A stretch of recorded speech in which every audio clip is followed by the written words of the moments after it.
আজকে শ্রাবণ মাসের ৩য় সোমবার। প্রত্যেক সোমবারের মতোই তাড়াতাড়ি স্নান করে শাড়ি পরে চলে এসেছি বাবাকে সেবা দেব বলে। কিন্তু আজকে আশ্চর্যভাবে আমাদের ছাদ বাগানে অনেক অপরাজিতা ফুল ফুটেছে, যেটা সচরাচর খুব একটা ফোটে না। এই ফুলগুলো দেখে আমার সত্যি মনটা খুব ভালো হয়ে গেল। আমার সাথে ও প্রত্যেক সোমবার ঠাকুরকে জল দেয়, কিন্তু আজকে ও এখনও অফিস থেকে ফেরেনি।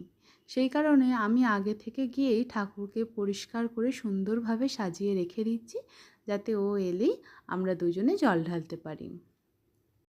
ঠাকুরকে সাজানোর পর দুধ, দই, মধু দিয়ে জলটাকেও তৈরি করে নিয়েছি, আর এদিকে ঠাকুরকে দেওয়ার জন্য ফলও কেটে রেখে দিয়েছি। ফল কাটতে কাটতেই ও দেখি অফিস স্নান থেকে করে চলে চলে এসো। এসেছে মিষ্টি নিয়ে ঠাকুরকে দেওয়ার জন্য। আমি আরও কিছু জোগাড় করতে করতেই ও স্নান করে চলে এসেছে। ও আসার পরেই বাবার মাথায় দুজনে একসাথে জল ঢেলেছি। আর আমি এটুকু বিশ্বাস করি যে বাবাকে একটু ডাকলেই অবশ্যই আমাদের ডাকে সাড়া দেবে। তো আজকের মতো এইটুকুই। সবাইকে টাটা।